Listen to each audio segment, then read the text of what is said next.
최근 포브스의 선임 기고자 빌리 밤브로는 블랙록과 JP모건이 전략적인 행동에 나섰다라면서 암호화폐 시장에 급격한 상승 발판을 마련하고 있다라는 취지의 기사를 내보냈습니다. 문제는 기사 제목에다가 비트코인, 이더리움, XRP 강세 이렇게 표시를 하면서 여기서 파생될 수 있는 잘못된 해석의 여지를 남겼다라는 데 자리하고 있습니다. 이번 포브스 기사는 우리가 여러 번 짚어봤던 블록체인 기반의 담보 결제가 성공했다라는 내용이고, 블랙록이 자사의 머니마켓 펀드 주식을 JP모건 블록체인에서 토큰화했고 이걸 바클레이스의 담보 결제를 진행했다라는 내용입니다. 자산의 토큰화를 통한 실시간 결제 구현, 이게 JP모건의 블록체인 네트워크를 통해서 성공했다라는 점이 상당한 관심을 모았습니다. 그런데 이런 상황을 놓고 크립토 전문 미디어, 특히 마이너 미디어들이 XRP와의 연관성, 관련성을 끼워 맞추는 시도가 이어지고 있습니다. 얼핏 보면 블랙록과 JP모건이 XRP를 가지고 뭘 한다라고 해석될 수 있는 그런 내용이기도 합니다. 이건 코인피디아 기사 내용인데, 블랙록과 JP모건 이야기를 하면서 갑자기 XRP가 27달러에 도달할 것인가 이렇게 이야기를 이어가고 있습니다. 암호화폐 시장의 랠리 가능성에 XRP를 끼워 넣어서 분위기를 조성하겠다, 조성에 나서겠다, 이런 의도를 느낄 수 있는 부분입니다.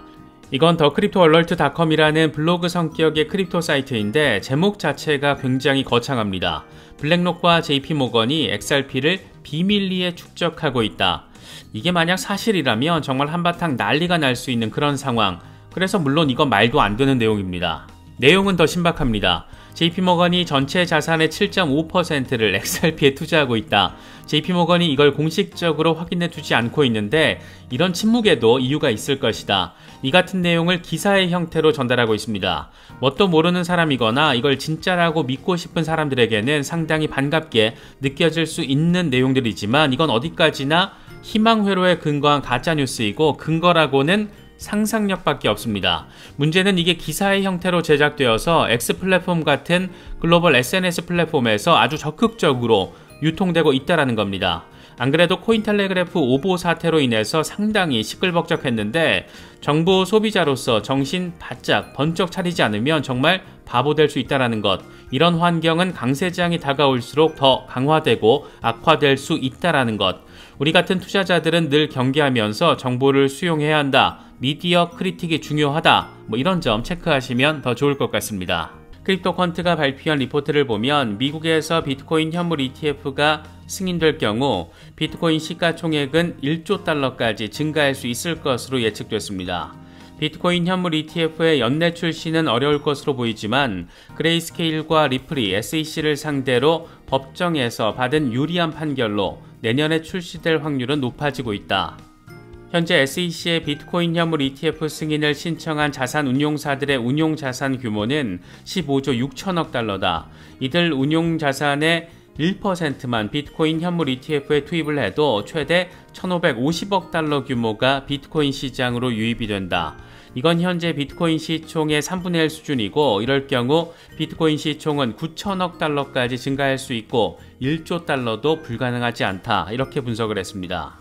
블룸버그의 ETF 전문 애널리스트 에릭 발추나스는 미국 SEC가 내년 1월까지 비트코인 현물 ETF 출시를 승인할 확률이 90%라는 기존 전망은 변함이 없다. 가짜뉴스가 아닌 주목할 만한 팩트도 존재하는데, 캐시 우드의 경우에는 SEC 직원들은 비트코인에 대한 이해도가 높다. 지금 현물 ETF 승인을 방해하고 있는 것은 게리 갠슬러다, 이렇게 언급하기도 했다. 앞서 갠슬러는 최근 의회 청문회에서 직원들의 보고를 기대하고 있다라는 답변을 하기도 했었는데, 공식 석상에서 직원들과 책임을 나눈다라는 취지의 발언을 한 것은 내년 1월까지 비트코인 현물 ETF 승인 확률 90%의 근거 가운데 하나다, 이렇게 설명하기도 했습니다. 비트코인 현물 ETF 출시와 관련해서 직접적인 호재성 재료도 더해지고 있습니다. 최근 아크인베스트 등 비트코인 현물 ETF 신청 기관들이 잇따라서 신청서 업데이트를 진행하며 SEC 요구사항을 반영하고 있습니다. 이번에는 피델리티 역시 신청서를 업데이트했다라는 소식입니다. 수정된 내용에는 수탁 계약 세부 사항이 명시되어 있고, 가치 평가, 가격 책정 소스, 규제 불확실성에 대한 리스크 공개, 이런 내용들이 담겨 있다라고 합니다.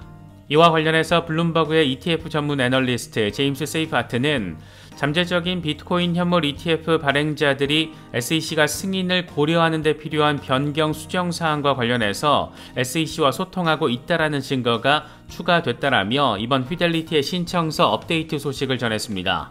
그러면서 이건 긍정적인 신호다 이렇게 덧붙이기도 했습니다. 진짜로 내년 1월에 또는 그 전에 비트코인 현물 ETF가 미국에서 출시가 될 수 있을지, 그 주인공, 첫 번째 주인공은 과연 누가 될지 아주 흥미로운 분위기를 느낄 수 있는 시기가 지나가고 있는 게 아닐까 생각됩니다. JP모건의 경우에는 SEC가 그레이스케일 판결에 대해서 항소를 하지 않았기 때문에 조만간 여러 개의 비트코인 현물 ETF가 승인될 것으로 예상된다라는 전망을 제시했습니다. JP모건의 애널리스트 니콜라스 파니기르초글로우의 경우에는 비트코인 현물 ETF 승인 시점은 불분명하지만 몇 달 안에 이게 이루어져야 하고, 이 가운데 아크인베스트의 경우에는 내년 1월 10일 이전에 결론이 날 가능성이 높다. 그레이스케일 승소 판결로 인해서 SEC가 비트코인 현물 ETF를 승인할 가능성이 높아졌다. 이렇게 설명을 했습니다.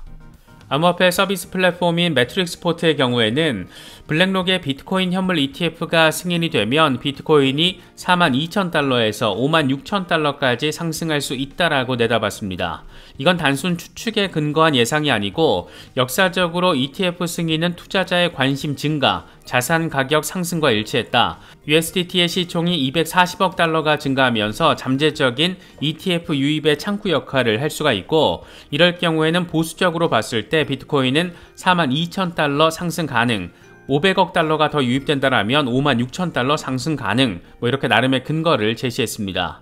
아주 흥미로운 숫자를 어쩌면 내년쯤에는 바라볼 수도 있지 않을까, 그런 기대감을 갖게 만드는 내용입니다. 과연 고금리 장기화가 현실이 됐을 때 비트코인이 어떤 흐름을 보여줄지 여부도 중요한 관심사가 될 수밖에 없습니다. 일단 고금리 장기화는 이미 현실의 영역으로 들어선 모습입니다. 미국 국채금리가 오른다 하더니 10년물 금리가 5%를 뚫어버렸습니다. 이건 금융위기 직전인 2007년 7월 이후 16년 만에 처음 포착되는 상황입니다. 금리 고공행진이 시간이 갈수록 강화되면서 고금리는 이제 시대적인 상황으로 해석할 수 있는 부분인데, 이와 관련해서 제롬 파월 의장 역시 고금리 상황이 장기화할 수 있다라는 멘트를 제시했습니다. 파월 의장은 FOMC 회의를 앞두고 마지막 공개 연설을 통해서 인플레이션은 여전히 너무 높고 최근 몇 달 동안의 좋은 수치는 인플레이션이 우리의 목표를 향해서 하락하고 있다라는 신뢰를 구축하는 과정에서 시작에 불과하다. 인플레이션을 2% 수준으로 낮추기 위해서는 일정 기간 추세를 밑도는 성장세와 또 노동시장 과열, 완화가 필요할 것으로 보인다. 이렇게 추가 긴축에 대한 가능성도 열어놨습니다. 언제까지가 될지 모르겠지만 전쟁 리스크로 인플레이션이 조금 더 자극된다라면 추가 금리 인상, 여기에 고금리 지속, 이 같은 변수 이제 상수로 받아들여야 하는 그런 상황이 되어버린 게 아닐까 생각되기도 합니다. 이 같은 환경에서 과연 미국 연준 어떤 선택을 내릴 것인가? 탄탄한 경제 상황에 여전한 인플레이션까지 고려를 하면 추가 금리 인상을 단행하기에 충분하긴 한데, 문제는 시장 금리라고 할 수 있는 국채 금리가 펌핑하고 있다라는 겁니다. 이게 사실상 금리 인상과 동일한 효과를 내는 것이다 보니까 연준 내부에서는 일단은 동결을 하고 상황을 지켜보자, 이런 비둘기적인 목소리도 이어지고 있습니다. 필라델피아 연은 총재 패트릭 하커는 높은 금리 상황에서 생존할 수 없는 기업들이 걱정된다라면서 금리 동결을 지지했습니다. 보통 매파 인사로 구분되어 왔던 크리스토퍼 월러 이사의 경우에도 미국 경제가 유지가 될지 약화될지 지켜보고 싶다라면서 다소 비둘기적인 뉘앙스를 풍기기도 했습니다. 결국 관건은 인플레이션 상황인데, 만약 중동 리스크가 중동 전쟁으로 확산되고 원유 공급 충격으로 인플레이션이 급등하게 된다라면, 이 정도 상황이 된다라면 금리를 인상하겠구나, 이렇게 생각해 볼 수가 있습니다. 이런 분위기는 연준의 3인자로 꼽히는 존 윌리엄스 뉴욕 연은 총재의 발언을 통해서도 어느 정도 인지할 수가 있는데, 이 양반은 제약적인 기조의 통화 정책을 한동안 유지할 필요가 있다면서도 인플레이션에 대한 경계감을 함께 드러냈습니다. 중동 리스크는 시간이 지날수록 악화 일로를 확인하고 있습니다. 이스라엘군이 가자지구 의료시설을 공습을 해서 팔레스타인인 500명 넘게 숨진 것으로 전해졌는데, 바이든 대통령의 이스라엘 방문 직전에 이루어졌다는 점에서 주목도를 더 높이고 있습니다. 하필 공습 대상이 병원이었다 보니까 팔레스타인 자치정부는 이번 공습을 병원 대학살로 규정을 하면서 강하게 반발하고 있습니다. 사실 병원 공습이라는 게 전례도 드물지만 국제인도법을 어겼다라는 점에서 세계보건기구 역시 이스라엘의 이번 공격을 규탄하고 나섰습니다. 관건은 이번 분쟁이 중동 전쟁으로 확전될지 여부인데 이란 최고 지도자가 가자 지구에서 벌어지는 일에 대응해야 한다. 이렇게 직접적인 멘트를 날리면서 이란의 개입 가능성이 커진 것으로 해석되고 있습니다. 친이란 성격의 시아파 무장단체 헤즈볼라가 자리 잡은 이스라엘 북부 접경 레바논에서는 이미 충돌이 빈발해지고 있는 것으로 전해지고 있습니다. 사우디가 팔레스타인 지지 의사를 밝힌 가운데 헤즈볼라와 이란이 직접 개입을 하게 될 경우 이건 5차 중동전쟁 양상이 될 가능성이 매우 높습니다. 이럴 경우에는 원유 수출 경로가 막히면서 전 세계 경제가 또다시 오일 쇼크 충격을 온몸으로 몸빵으로 감내해야 할 수도 있습니다. 특히 우리나라의 경우에는 수입 원유 가운데 중동산 비중이 82%를 차지할 정도로 중동에 대한 의존도가 높습니다. 다시 말해서 이란의 개입으로 세계 원유 주요 수송로인 호스무르 해협이라도 막히게 되면 이건 직접적인 공급 충격이 될 수가 있습니다. 호르무즈 해협은 국내에서 사용되는 원유와 화학 제품의 주요 운송 경로이고 세계 원유 해상 수송량의 3분의 1 정도를 담당하는 요충지입니다. 원유를 수입해서 공장을 돌려서 이걸 수출해서 먹고 사는 우리나라 같은 경우에 안 그래도 고금리에 경제가 아사리판 난리 직전인데 원유 이슈까지 이렇게 크게 만약에 불거지게 될 경우에는 직접적인 경제 충격, 그 가능성 충분히 생각을 해볼 수가 있습니다.